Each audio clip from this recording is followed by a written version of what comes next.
Hello, good evening, everyone. Can you guys hear me? Yes, we can hear you. All right, thank you.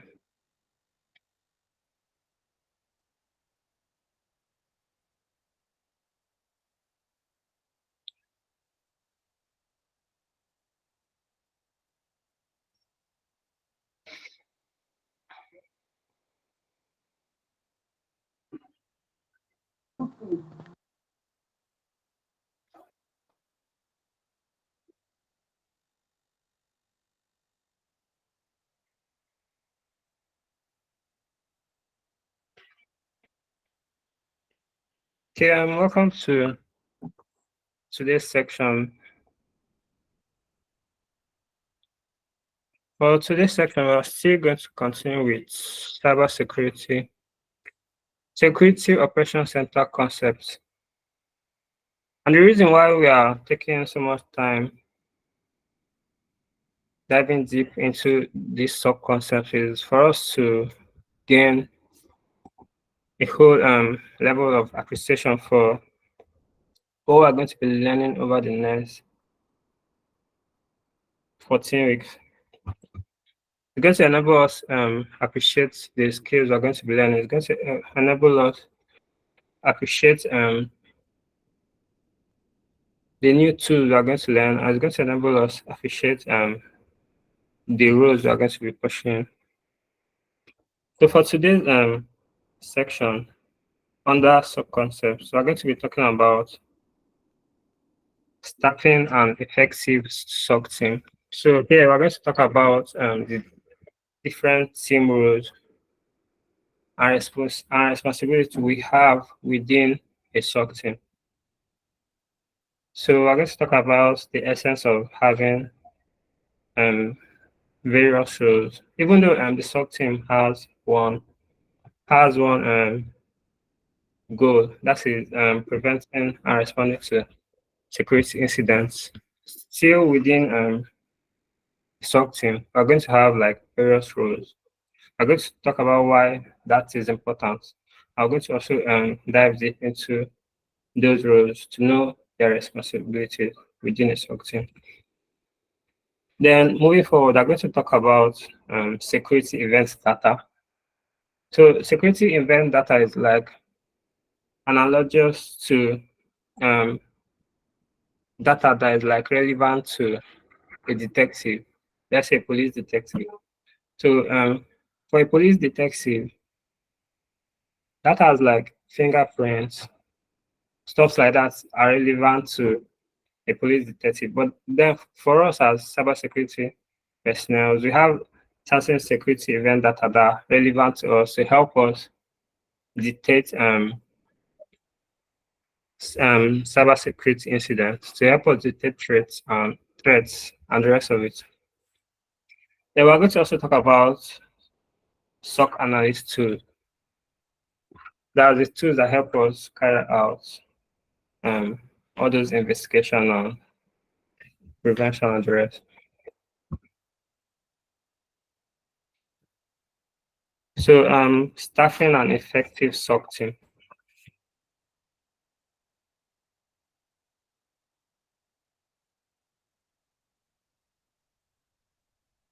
So the reason why we need to staff a SOC team, the reason why we need different roles and responsibility within a SOC team is, first of all, for separations of concern, because for separation of concerns, then the next reason is that every every team is going to have people with different levels of expertise, people with different level of experience. So we need to assign different responsibility based on that. So that's the reason why having an effective SOC team is important. That's the reason why knowing the various roles within a SOC team is important. So you know where you fit and you know where you want to go. So within a SOC team, we have four major roles. Remember, these roles are separated based on experience, based on expertise. So the first role is the tier one SOC analyst, who is also known as a triage and specialist. And we're going to when we dive deep into this first role, we're going to know the reason why he's also known as a triage specialist. The second role is the tier two SOC analyst, which is also known as an incident responder. When we dive deep, so we're going to also know why he's known as the incident responder. So the third role is the tier three SOC analyst, who is also known as the threat hunter. So when we dive deep into this role, we're going to know the skills that the level of expertise that makes this person threat hunter. So the last role is the tier four SOC analyst, who is also known as the manager. We're going to also dive deep into this to know the responsibilities of the manager within a SOC team.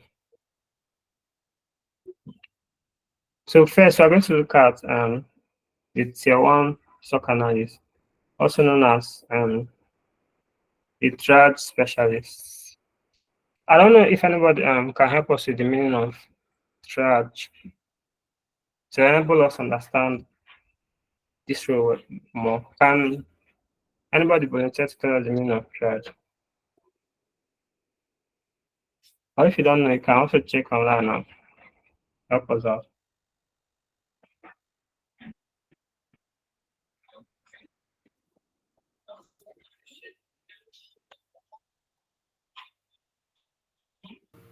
I think triage in cybersecurity refers to the process of quickly assessing and prioritizing security incidents or vulnerabilities to determine the appropriate response or allocation of resources effectively. That's the definition that I got. All right, thank you. That's the correct definition. So triage means determination of priorities for an action. So I feel it was originally a medicine term because we have various patients with different um, conditions. They have to determine who should be given more priority. So in that way, who should be given the first priority. So in that way, we're going to the number of lives we save is going to increase. So we also do the same thing in cybersecurity. We want to determine the incident that we should give more priority and resource because various aspects of a system we have different importance for them. There are some data that are like more important than the others. So if such data are like under attack, we want to be able to prioritize that data first. That's responding to the threat and recovering from data or service.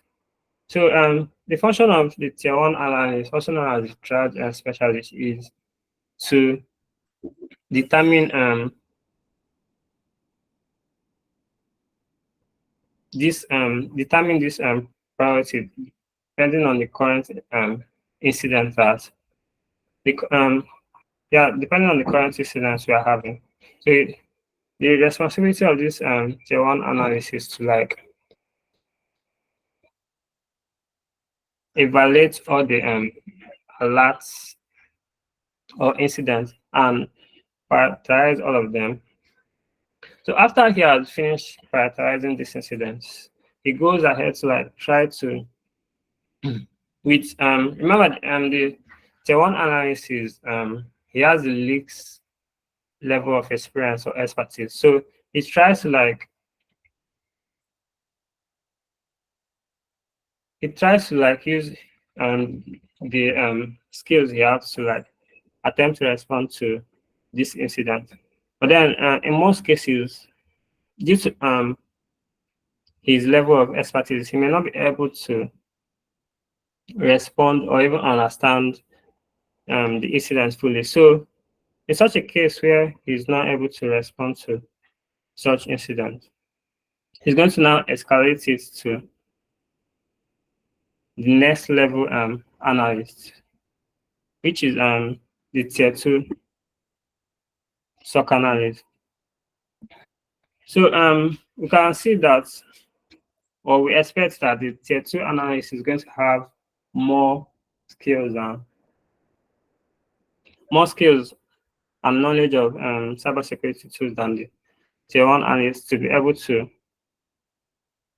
respond to an incident. So the tier two analyst is known as the incident responder. He's known as handler because he has more in-depth knowledge of the whole system than the tier one analyst.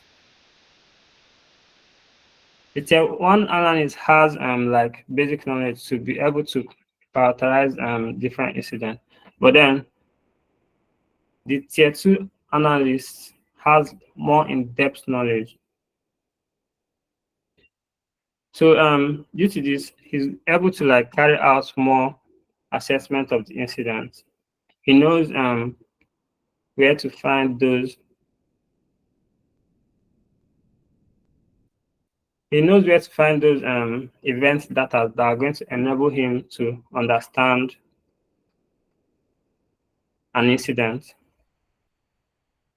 So one another of his function is to like determine the scope of an attack. So or the nature of the attack. So he's going to determine how far the attack has already spread in the whole system due to his more in-depth knowledge of the whole system. So he's going to determine how far the attack has spread. He's going to determine the nature of attack. That's how is this attack spreading. So and he's going to also determine what kind of systems are affected by this attack. Remember, in an IT system, we have network, we have endpoints, we have data systems. So some attacks are like focused on maybe the network. Some attacks are focused on data. So it's the responsibility of the incident handler due to his more in-depth expertise than the tier one analyst due to his deeper knowledge of the whole system to determine the scope of the attack, the nature of the attack, and the systems that have been affected. Then he also part of his responsibility is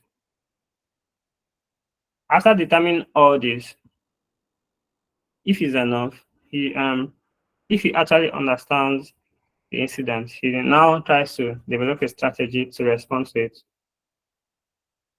He now also tries to develop strategies to recover from such incident. But in cases where,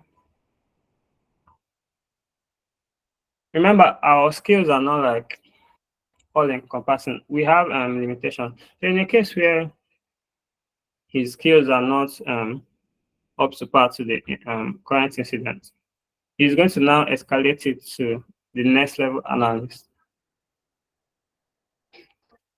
And as we go up this analyst tree or row, we get people who are more skilled than the lower level rows. So this tier 3 analyst, who is a incident responder, but majorly a threat hunter, he has deeper understanding of the system. He has deeper understanding of threats. He has deeper understanding of vulnerabilities. He has than the first two analysts. So in cases where the tier 2 analyst is unable to understand an attack, the tier 3 analyst is going to like continue from where he stopped. He's going to use any information he has already gathered. He's going to build on that. He's going to continue the research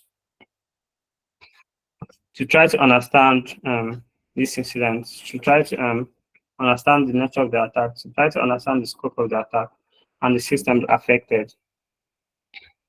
It's also known as the threat hunter because it's the duty of the tier 3 analyst to model the whole organization system, information, IT systems. And like I explained in the other class, threat modeling has to do with proactively try to think in an attacker's mindset. Now, what this means is that you're trying to come up with ways to break your system. And the reason why this kind of thinking is good, if you can come up with ways to break a system, that means you're going to be able to mitigate against those kind of attacks. So he's known as a threat hunter because he tries to model the system to figure out loopholes, and he tries to correct these loopholes. Then he also tries to stay updated with what we call zero-day incidents. Zero-day incidents means like, because as incidents happen, we have like we build up information on those kind of incidents. We share those kind of threat intelligence with is shown in this cybersecurity world. So, but there are certain incidents that are new. So, it's the responsibility of this threat hunter to like research those new incidents and make sure that his organization is like protected from new incidents. So and this needs to happen regularly. You cannot like do your threat intelligence and just leave it. Maybe do it once and just leave it. If new incidents or vulnerability come up, your IT infrastructure is going to be vulnerable to those incidents. So it's the responsibility of the threat hunter to research new vulnerabilities, new incidents, and make sure the organization is like protected from those incidents. It also is responsibility to respond to incidents that are escalated from tier 2 analysts.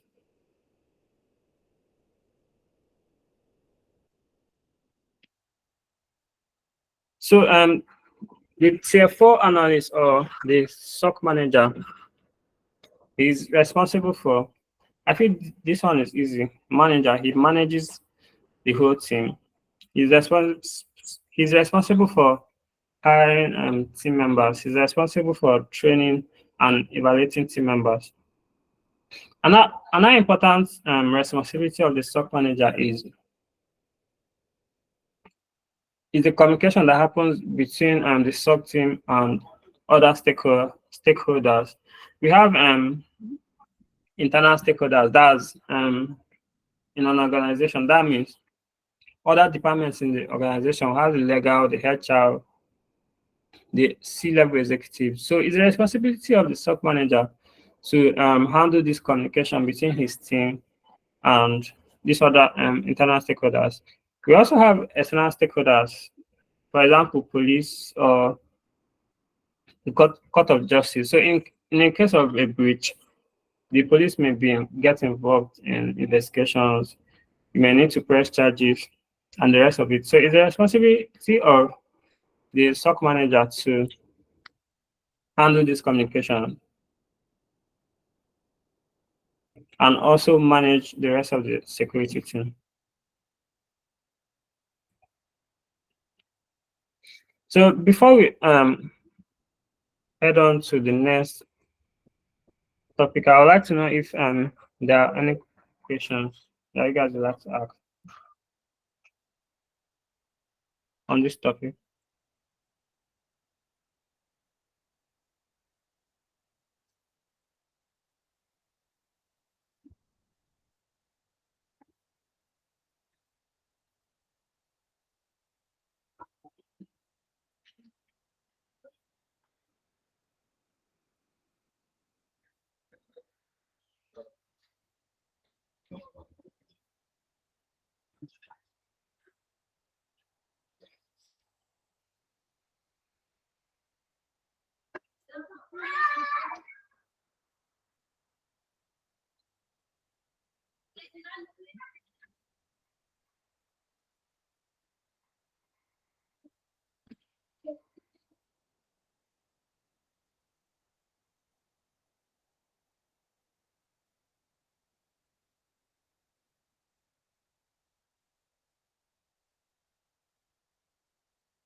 Hello, are there any questions on what we just covered, or should I go ahead?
All right, so we already looked at the various SOC analyst roles we have.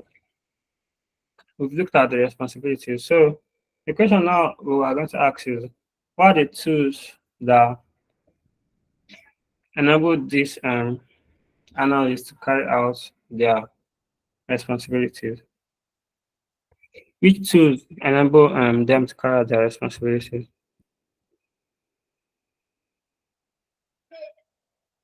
We have six major SOC tools or categorization of SOC tools.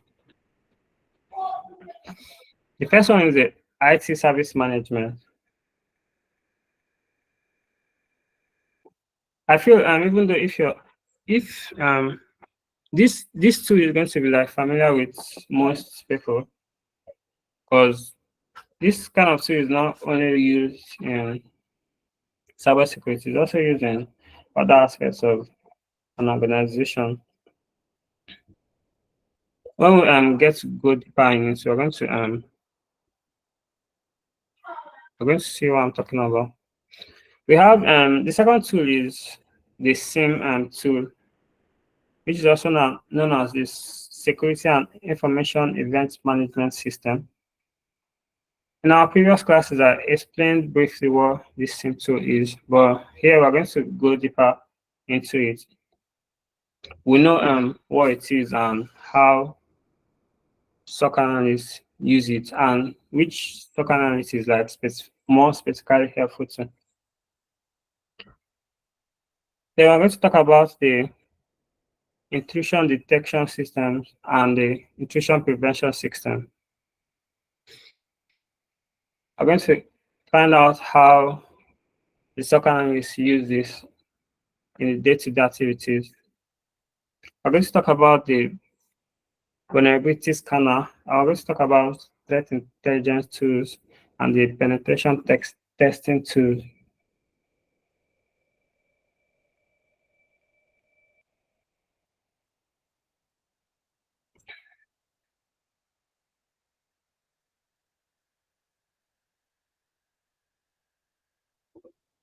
So the IT service management tool is just a tool that is used to organize the workflow of the whole team and of the whole organization.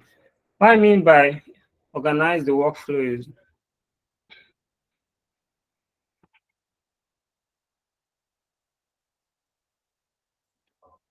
using this tool, we are going to be able to like create, assign different alerts to SOC analysts, basically. So it's just a tool that is used to manage the whole task that a SOC team is currently working on. A tool like ServiceNow, and hopefully some of you know what ServiceNow is used for. So that's what an IT service management tool is all about. It's used to organize the workflow of the whole team. It's used to like assign various tasks to various individuals. So take for example, if a Windows user in an organization notice that he's not able to access his files anymore. So take for instance, if the company is under a ransomware attack and a user finds out that he's not able to access his files anymore because those files have been encrypted. So those files are held at ransomware by an attacker. That user is going to create a ticket on the service management tool, like such as ServiceNow. So that ticket is going to pop up as an alert to on for the SOC team. And remember, I told you the responsibility of the tier one SOC analysis to prioritize these alerts. So when the tier one SOC analyst sees that there's an alert, and take for instance another type of incident is also happening. The company's web server, which is like a major service the company produce. Assuming the company's website server is under a DDoS attack, and the SIM tool picks up this incident and creates an alert on this service management tool. So now we're going to have two alerts on this service management tool that the tier one analyst is going to come across.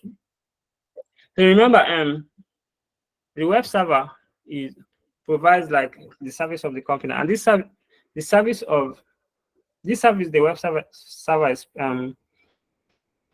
providing is like really important to the company more than the data on that user's computer. So what the SOC 1 analyst is going to do, is going to like prioritize this incident on the web server. He's going to try to figure out how to resolve that DDoS attack.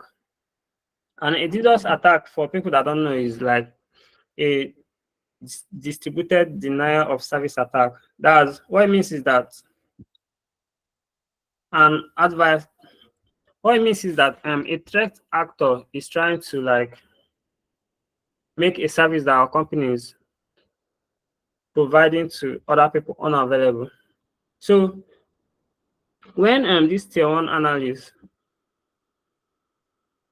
prioritizes this at incident, he's going to try to resolve it. But then, due to his limited understanding of the system, due to his limited expertise, he may not be able to, he may not be able to dig up all the security event data that he may need to stop that attack. Take for instance, the originating IP address. For using for example the originating IP address of an attack, you may be able to configure the firewall in your company to block requests from such IP address. But since the tier 1 analyst is not skilled enough to, for example, he doesn't even know that he can dig up such kind of security data. Since he's not skilled enough, he's going to like escalate that incident to the tier 2 analyst who has deeper skills than him. So basically, you've seen how the tier 1 analyst uses this IT service management tool.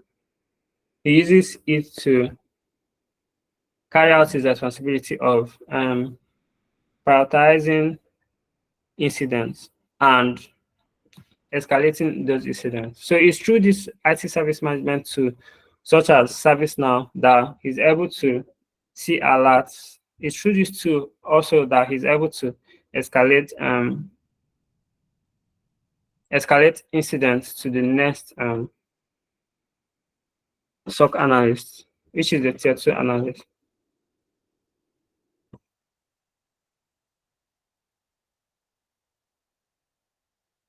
So the next kind of tool that is important in a SOC team is the SIEM tool, or Security and Information Event Management tool. So the function of this tool is to analyze data from various sources in the company's IT infrastructure system.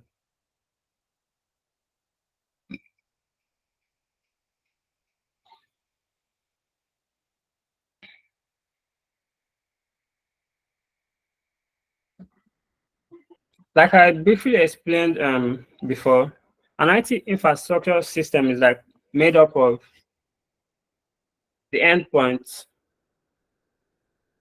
It's made up of the network system, subsystem, and it also made up of the data subsystem. So I also said I also told you guys that this subsystem, all of them create logs. They log every action that's they log all the action that happens on those systems.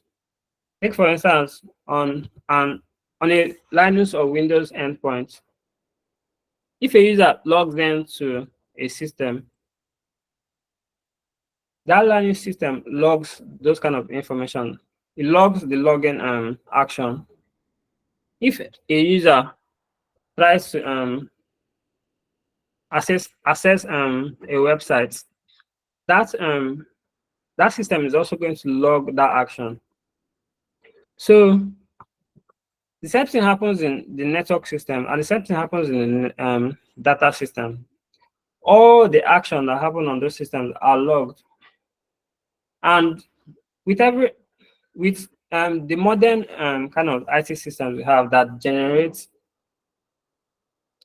information on a very large scale, we as human, we are unable to process all those information on time. That's why we need tools like the SIEM, that's Security and Information Event Management tools.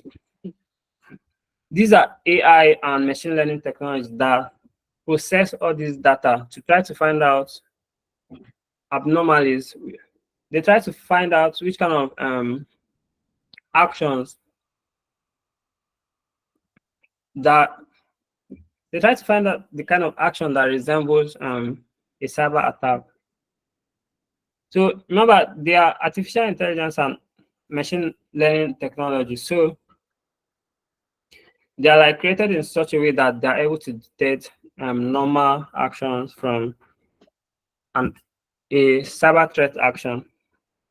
So these same tools, if configured properly, they are able to like process all this data from these subsystems in place of human. So they're able to process those data. Then when they detect a threat action, they're going to create an alert on the IT service management system we talked about.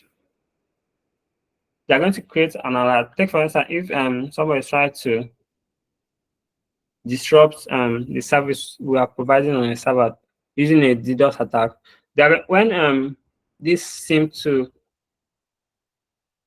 when it's able to like identify that action or that threat, it's going to like create an alert on our IT service management tool for the tier one SOC analyst to pick up. So that's like the essence of this SIM tool. So the SIM tool is like a very important tool for a SOC team, for any SOC team. So an example of a SIM tool is Splunk.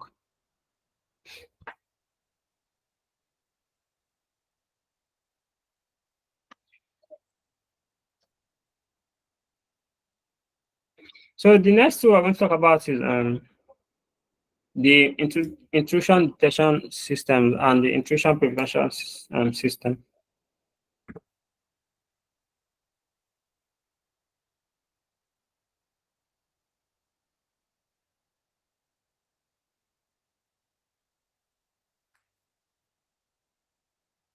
So the essence of this tool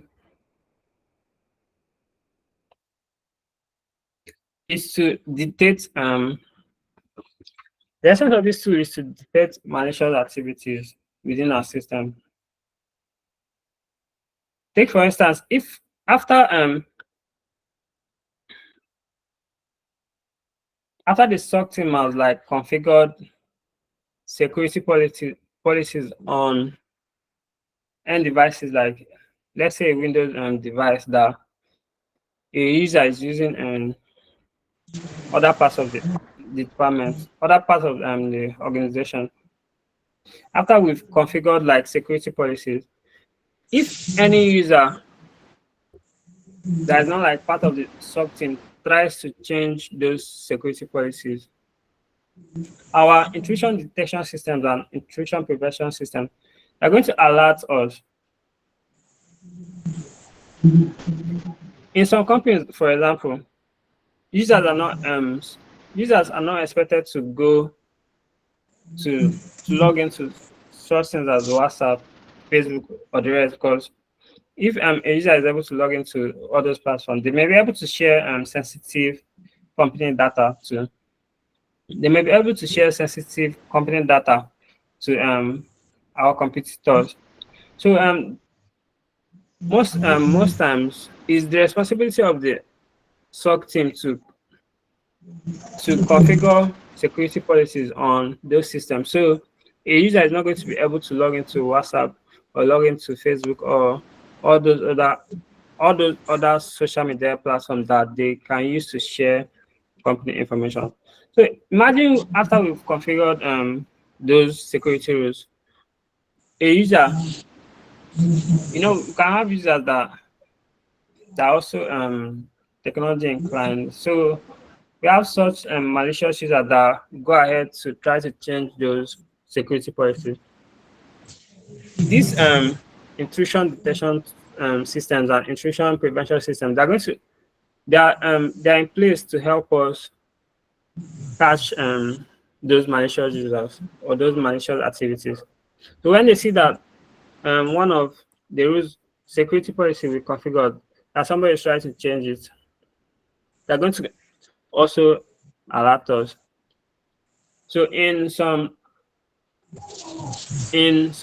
cases, in addition to being able to alert us, they're going to also block such action. They're going to like refuse those kind of malicious activity. So an example of this IDS slash IPS tools is like a firewall.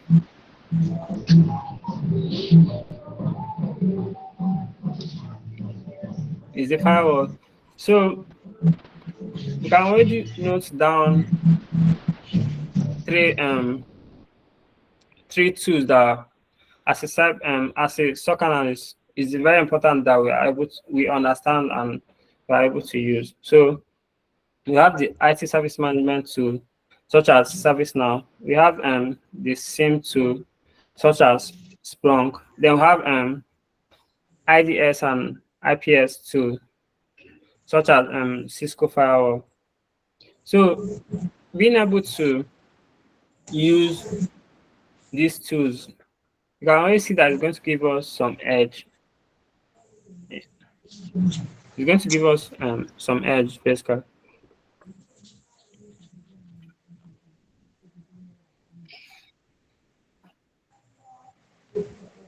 So another set of tools that is important for a SOC analyst is a vulnerability scanner. So this tool is basically designed to, they have like, this tool is aware of like various type of vulnerabilities. So using this kind of tools, we are going to be able to like scan our whole IT infrastructure for known vulnerabilities. So that's the essence of this tool. An example is NISUS.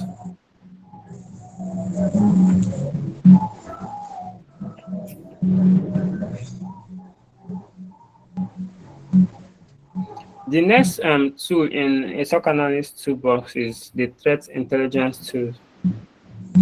Remember,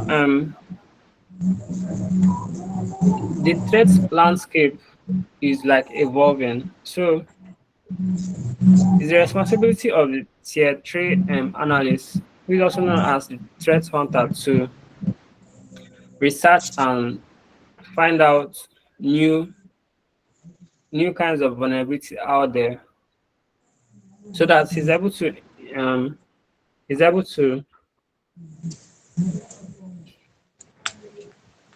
secure our whole IT infrastructure from these kinds of new threats. So the tool this our threat hunter uses to carry out this responsibility is the threat intelligence tool, such as the Cisco Talos. So what this threat intelligence tool does is that is like a single database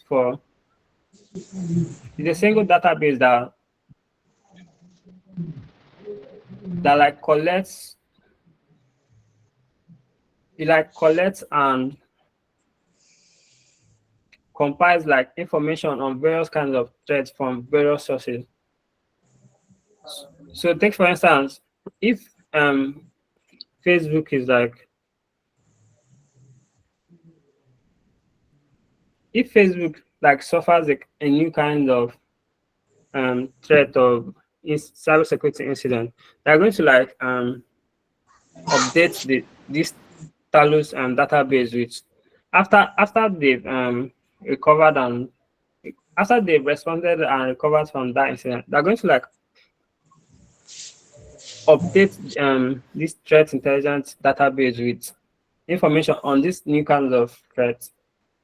So you as a tier 3 analyst in another company using this same threat intelligence tool, you're also going to be able to learn about that new threat and make sure that your company is protected from that threat. So that's why this tool is like important, and this tool is like majorly used by a tier 3 analyst, who is also known as the threat hunter.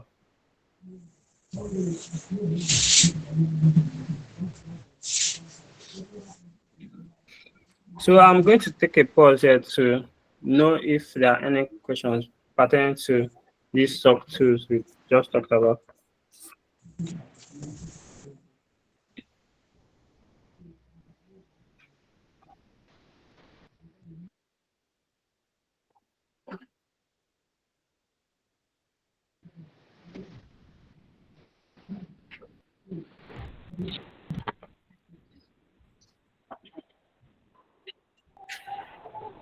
So good evening, everyone.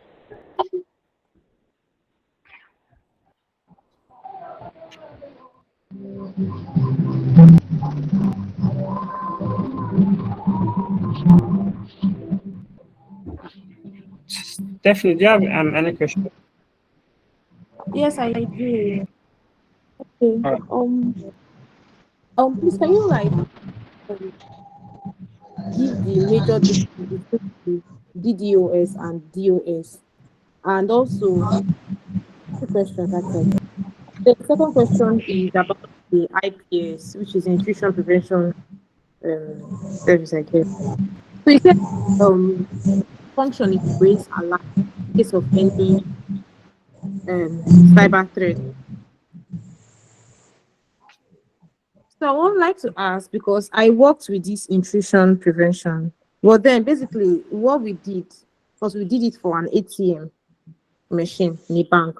What we did was just like to make an upgrade. There was nothing like any attack on the ATM, but the bank just wanted an upgrade for that particular for all the ATMs in their region. So we made use of Symantec. I don't know if made use of Symantec for that process. I want to know if there's a different or they have different types of this intrusion or it has different purposes also. All right.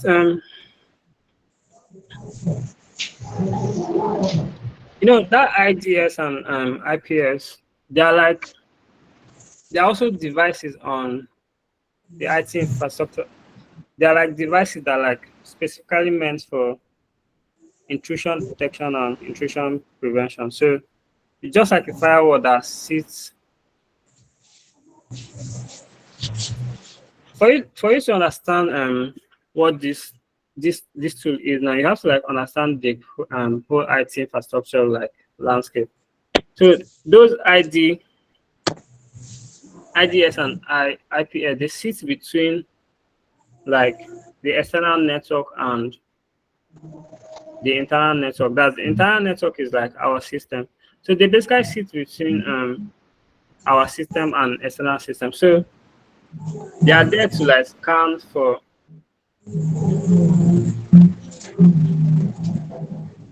So an example, if a user is like trying to access a site that is already in our security policy that we don't want our users to be able to access this site. If a user is trying to access that kind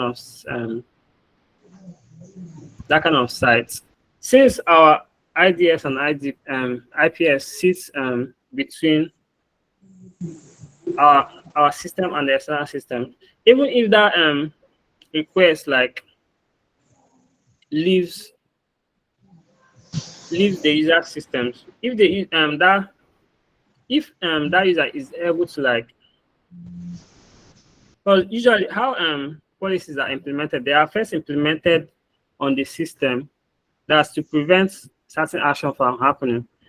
But then we know that some kind of malicious users with like tech know-how, they may be able to like they may be able to counteract this policy. To also put an extra layer, which is usually that IDS and IPS, since it sits between our host system and external, even if a user is able to like, even if he's able to like counteract our policy on his system, he's not going to be able to counteract it on the network level because he has no access to. He has no access to that. He only has access to his own system. So that IDX and IPX, they act as like extra layers of security.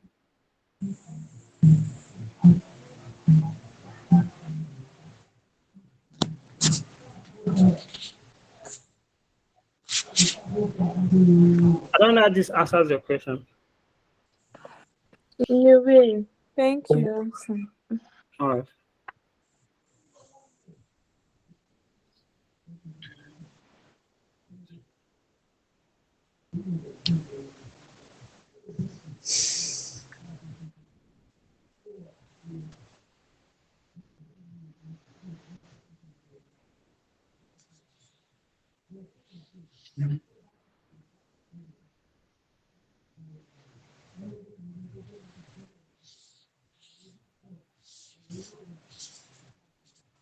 So an example of a vulnerability scanner is Nessus.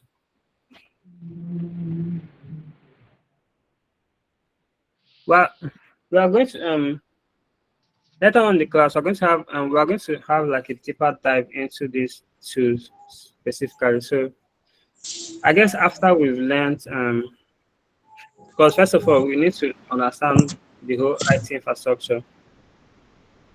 So after we've understood this whole IT infrastructure, we're now going to go deeper into these tools. We're going to like by then we're going to like see clearly how it fits into everything. So the purpose of pointing it out now is for you to like be aware of it basically. So to expect it.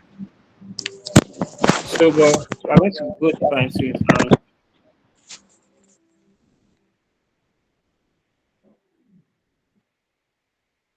Is there any other question before I continue?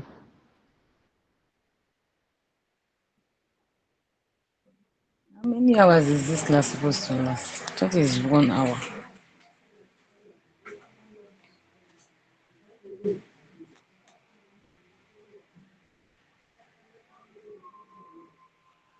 Sorry, I didn't get you.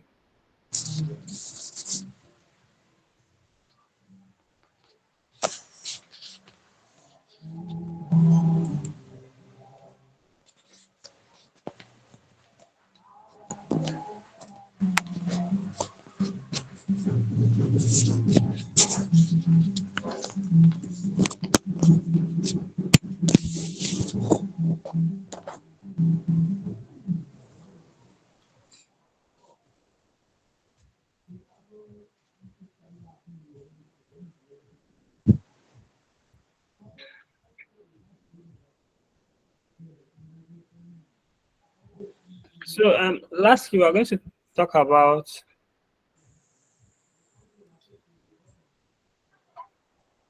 security monitoring data types. So like I explained in the beginning, just like it police detective doing an investigation is going to like he's going to like trying to find out certain kinds of information that are going to be relevant to his investigation. So also will a cybersecurity personnel try to is going to try to gather certain types of information that is going to be relevant to an incident. Is going to be relevant to his understanding of an incident. So, for example, a police detective is going to go to a crime scene. He's going to try to, if it's a murder case, he's going to try to um, pick up as much fingerprint as he can get. He's going to try to pick up samples of blood, the crime scene, and the rest of it. So a similar kind of activity also happens in during cybersecurity incidents. So we're going to try to understand these kinds of data that are relevant to a cybersecurity personnel.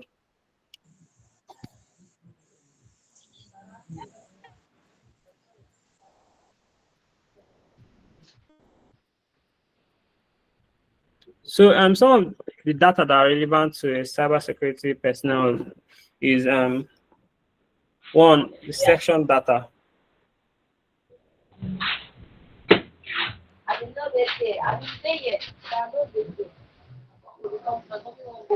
Section data, like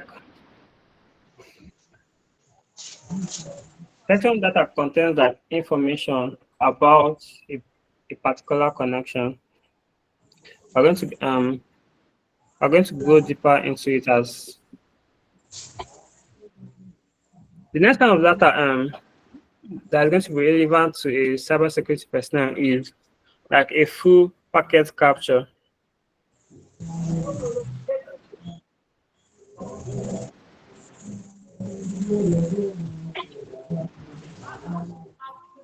The next kind of data that is also important to a cybersecurity personnel is a transaction data, an alert data, and an external data.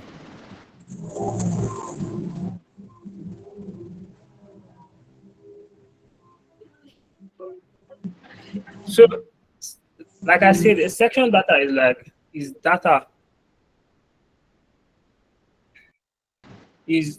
on a connection. That's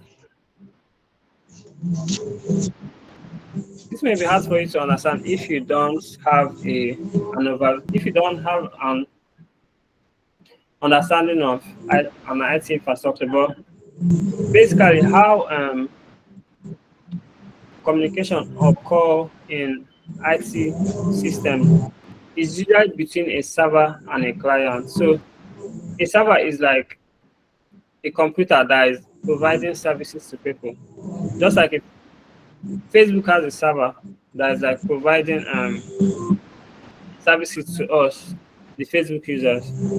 So, and we use our phone where the Facebook client is located to connect to a Facebook server for us to be able to chat with our friends. So, usually, for us to connect to a Facebook server, a connection is established between Facebook server and our Facebook client on our phone.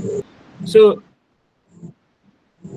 that connection is our phone logs that kind of connection. Logs.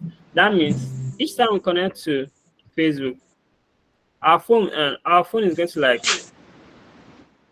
keep track of that section or that connection through a section data.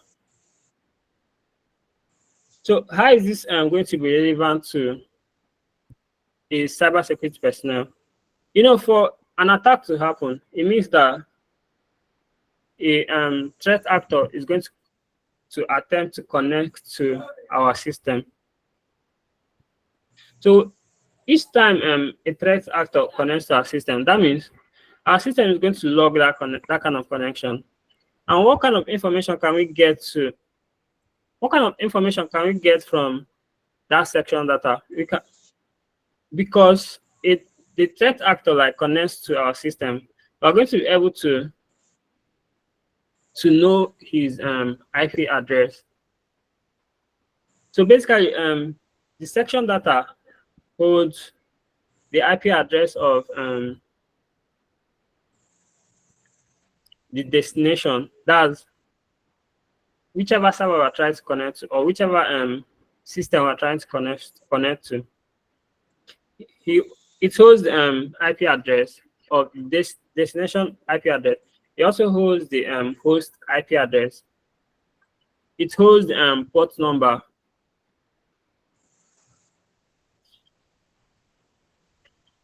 So this information is like critical or important for understanding an attack. So if take for instance, if a threat actor is trying to steal data from our system using port 23, and you as a cybersecurity analyst figure this information out.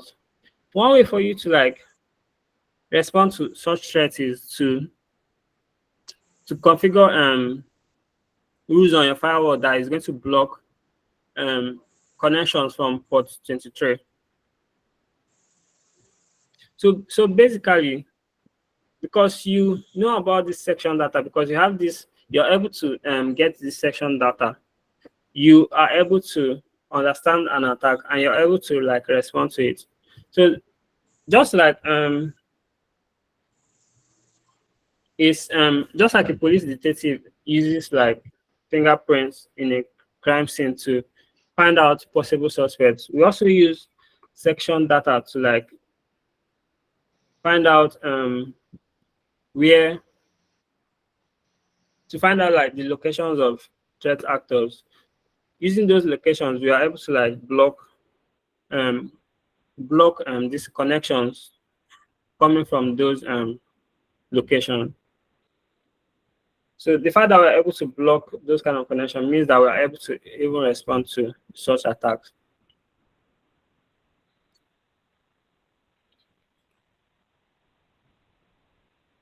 So the next kind of data we need to know about is like a full packet capture kind of data. Remember, I just explained that a section data is like information on a connection, and I explained that the way we exchange information on the internet is in such a way that one system connects to another system. One system called a client connects to another system called a server. So, and doing that, when that connection is established, a section data is like produced and stored in each of these systems. That section data, it does not like contain information about the actual content of the communication that occurs. Take for instance, if we're uploading pictures to Facebook, when a section data is like created, the section data only contains my IP address and Facebook's server's IP address, but it does not contain information of the kind of pictures I'm uploading to Facebook.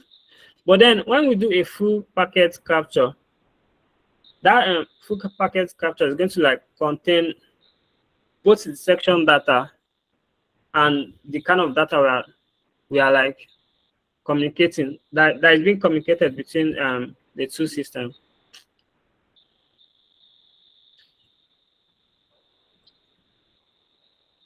I guess we can already see how this extra information is going to be important in our investigation. Take for instance, if we have a malicious user in our organization that is trying to like upload sensitive information he's trying to upload or send sensitive information from our company to our competitors. Maybe he was bribed or something like that.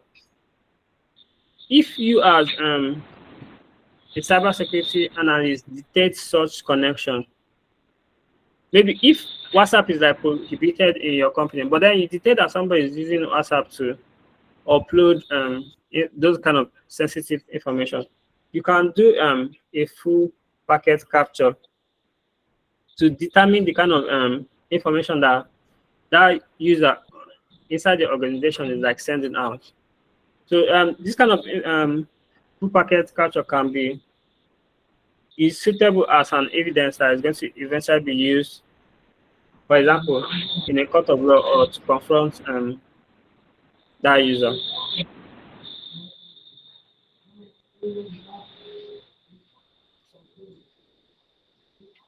So another kind of data that is important is a transaction data. So within each system, a transaction data like keeps track of every activity that occurs within that system. So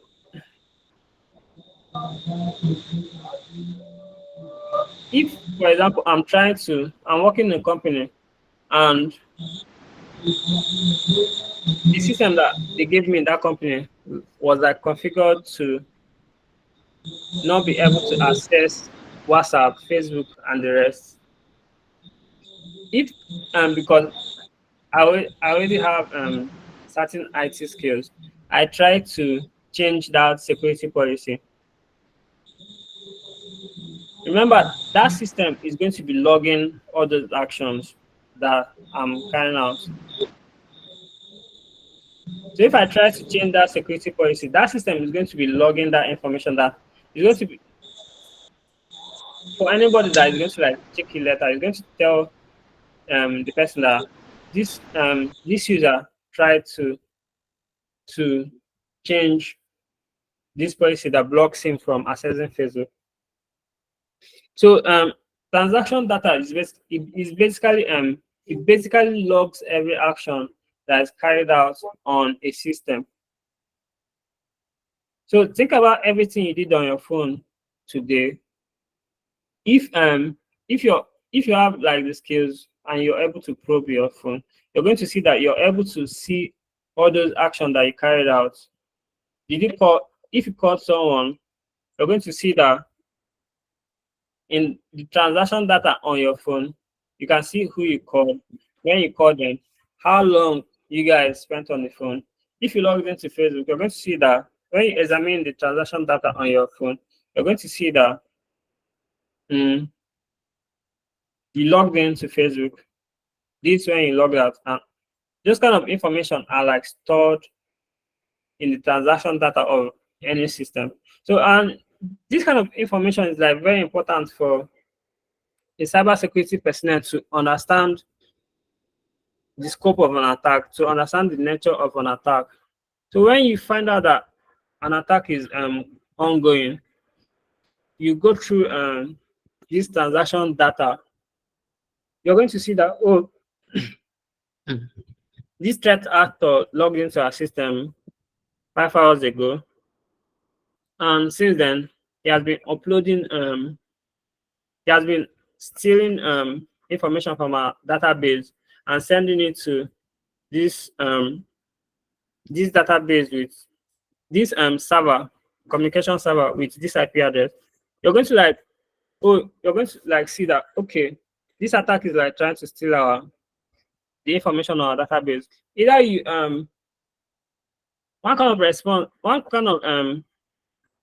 way of responding to this attack may be to shut down that database. Shutting down that database is going to stop that attack. Then you may try to recover from this attack by implementing security policies on our IDS and IPS to prevent connections to that communication server that is stealing our information.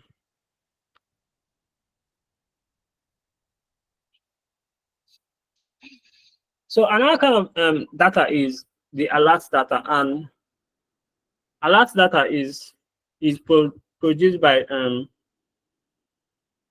all these our tools. Take for instance the SIM, the IDS and IPS. So when the IDS/IPS figures out that somebody is trying to enter our system, somebody is trying to change a security policy or such things, these systems are going to create alerts on our service management tool. They're going to create alerts. So this basically what comprises of an alert data.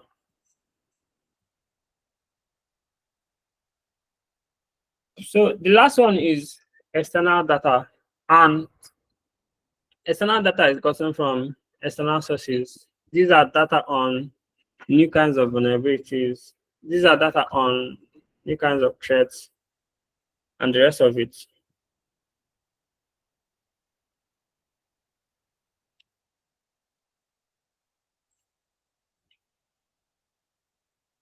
So it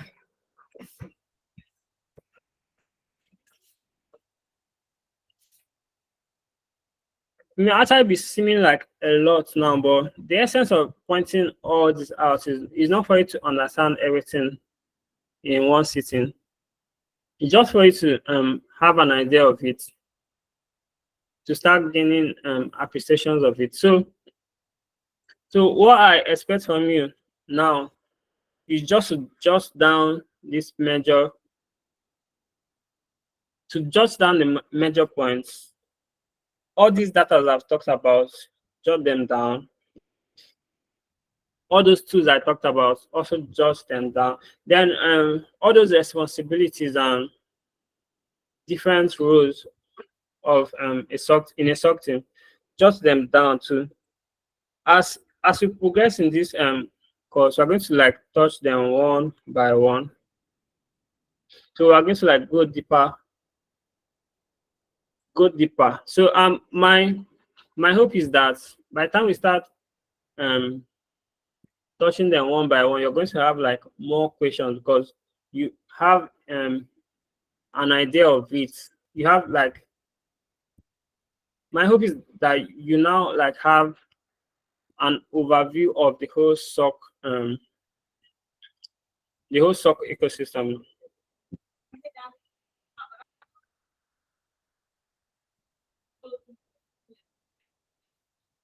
So if you have any questions, I'll appreciate to hear them.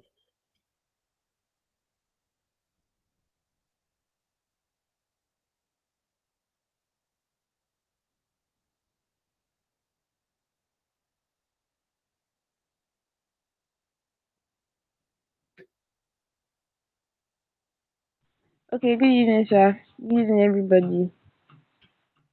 Good evening.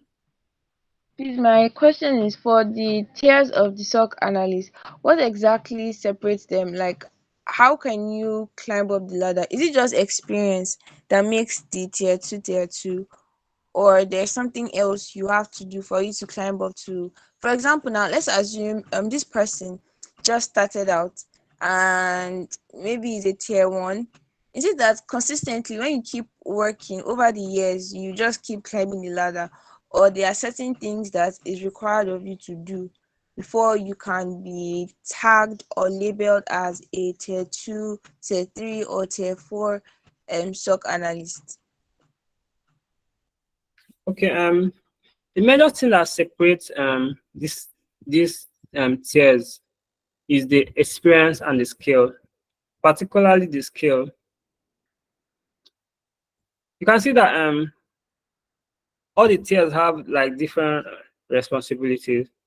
So the responsibility of the tier 3 analysis and threat hunting, the major responsibility. So if you as a SOC analyst, you're not able to use those threat intelligence tools, you don't have like a deeper understanding of the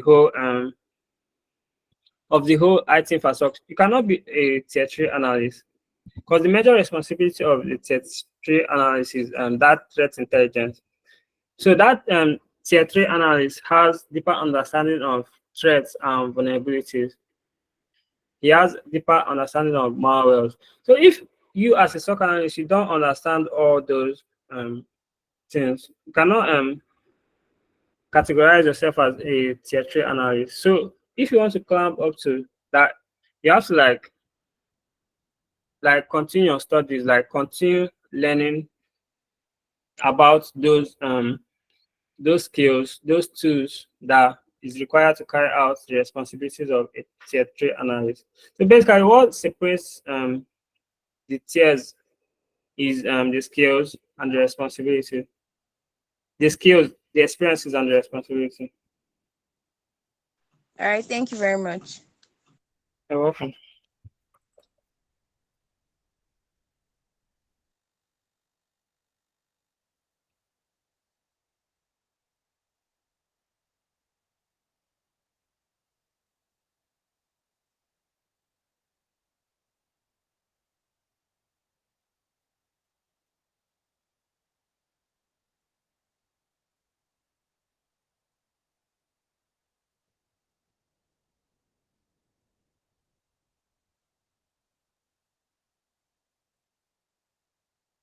Sorry, sir. Please, I want to ask something. Is it possible that the material for this night class be sent tonight? Yes, I'm going to send it down. I'm going to also send other resources because the first assessment is going to be coming up very soon. Okay, thank you.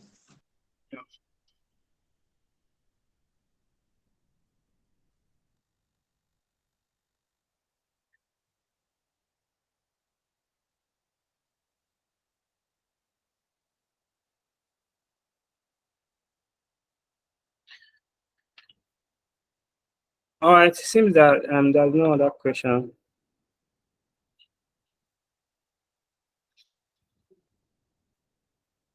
So that'll be all for today. We're going to continue tomorrow. So hopefully by Monday we'll be having our first assessment. Then we'll go into deeper dive of all these concepts we talked about.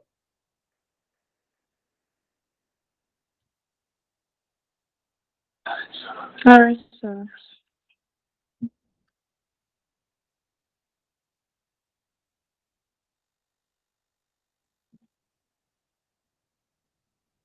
All right, thank you everyone, and good night.